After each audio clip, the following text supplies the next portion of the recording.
So the first statement I want to give you guys is that it is time to bench Cam Newton. Buy or sell it. I'll let you guys give you a second to think about this. Because the answer is really quite simple. You sell this. You sell this 100% of the time. If you buy this, don't. You make a huge mistake. Because Cam Newton might not be playing well. But what do you think? Brian Hoyer is going to do better? What do you think? Jarrett Stidham is going to do better than a former league MVP? No. Cam Newton is always, as long as Cam Newton's on your team, especially with the Patriots quarterback room, he's your best option there, and you always play your best option. And then also, on the other hand, a point that Alex brought up to me while we were talking about this pre-show, Cam Newton, he's on a 1-year deal. He's on a 1-year contract. So if you're Bill Belichick, you might as well get your money's worth. You might as well just run him into the ground. There's no point in not playing him right now. And you sell this. Sell. Next one, though, Mike McCarthy is going to be a one and done there in Dallas. And if you've been listening to the past 2-3 weeks of this show, you'll know that I've been souring on Mike McCarthy. I've been calling for his job pretty much. So that is why I'm going to buy this statement. Mike McCarthy is going to be out of Dallas this season. It ended either before the end of the season. Typically the Cowboys are classy with that, and they just wait till the end of the season. It's not like they're a playoff team anyway, so I don't know, might wait. At the same time, rather just fire him now, get it over with, and start to rebuild early before we even get to the offseason. And then you might need to take the rest of the staff with him. I do like Kellen Moore, though. Kellen Moore possibly has a future in this league as an offensive coordinator, but no one is going to thrive under Mike McCarthy. At least he's not Jason Garrett. At least he's not clapping all the time. But it's the same coach, though, because you're not winning football games. And so that's the thing. The Cowboys had a ready-to-win team, and Mike McCarthy just isn't getting the job done. It's time for him to go. Next statement is that Baker Mayfield is back, and he is legit. And, I mean, last week I brought up the point of when will it be time. I didn't say that it was time, but I brought the question of, I just proposed a question. When will it be time that we start to consider Baker Mayfield as a bust compared to, Johnny Football, Johnny Manziel right there? It's going to be soon. I will say that. He has to be a little more consistent, those are the thing. And although he did have a really good game, he's never really been able to perform, at least this season and recently, against good teams when it counts. Yeah, he can show up against the Bengals, but almost anyone can show up against the Bengals. So I really just don't know about this guy. And I'm selling this statement. As of now, I am selling this statement that he is back. And then to kind of go off of this, though, another statement is that he is better without Odell Beckham Jr. And I did run the poll on our Instagram and on our Twitter, and a resounding majority of you, about 54%, so it was a close vote still, so about 54% of you guys said that he will be better now that OBJ is out for the season. And with that, I'm going to have to agree with our fans, because it's hard, because when you have a guy that is a diva in a wide receiver one like Odell Beckham Jr., you're going to be looking for him first every single time. But that's not always a good thing, though.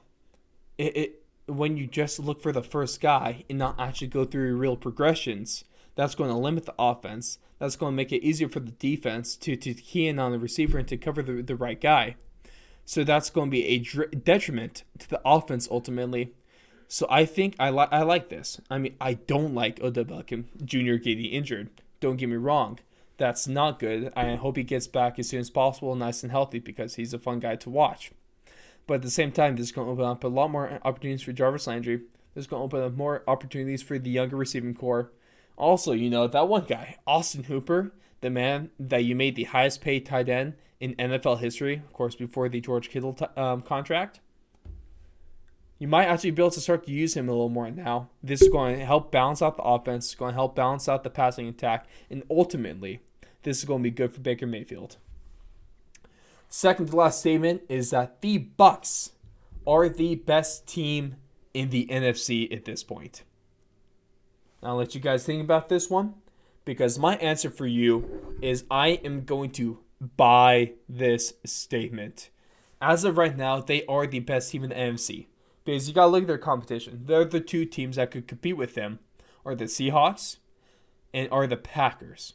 Maybe the Cardinals, but I'm not sure about that yet. The Cardinals still have like maybe another game or so to really prove it to me. It's their consistency that I need to see. So, would the Bucks beat the Packers? They already did. And so I have to take that into consideration. That's why I don't think the Packers are better than the Bucks as of right now. Will they be? Sure. They have all the potential to be, but as of right now, no. Then the other game, the other team. Would the Bucks beat the Seahawks in a head-to-head matchup? Everyone's healthy at a neutral site. And I want to say yes, because as I talked about in the Seahawks-Cardinals recap, is that lack of defensive productivity for the Seahawks is caused to them now, and it really led to their downfall. And I think that would be the same way for the Bucks. That offense is really starting to click. Who knows? AB could really open up that offense. He might also just be nothing. We'll wait and see on that. But I would take the Bucks over the Seahawks in a neutral site game as of right now. So that's what I'm going to go with. I'm going to buy the statement that the Bucks are the best team in the NFC at this point. Now, the last statement of the week is that the Los Angeles Chargers are a playoff contender. And you might say, hold up, man. Let's talk about these Chargers for a sec. They're 2-4. I mean, they have losses to the Saints. They have a loss to the Bucks in the game they should have won. Lost to the Panthers. Lost to the Chiefs. And I got a counterpoint to that. They beat the Bengals in the game they should have won. That's a really ugly game in week 1, but they still win. That was also with Tyrod Taylor as a quarterback. They now beat the Chargers with Justin Herbert. And then look over the last 4 weeks. Justin Herbert, 5 weeks. Justin Herbert's been amazing ever since he stepped in to play the Chiefs. They should have beat the Chiefs. They played a bad game against the Panthers. They were up big against the Bucks. And they had a really close game against the Saints. These guys are playing playoff contenders, and they're being competitive with them. And especially in the AFC West, where the Chargers could easily end up the second best team in that division over the Broncos and Raiders. Not going to be better than the Chiefs, but they could easily get second place. Then throw in that there's a 7th team making the playoffs this year too. The Chargers are only 6 games into their season. 2-4 is not a deficit that you can't overcome. The Chargers are a playoff team. I'm going to buy this statement, and as long as Justin Herbert keeps it up, and as long as that defense stays producing, they're going to be a good team this season, and they have a lot of promise. A lot riding on the shoulders of that young man, Justin Herbert. But I think as of what we're seeing right now, he can and he will deliver.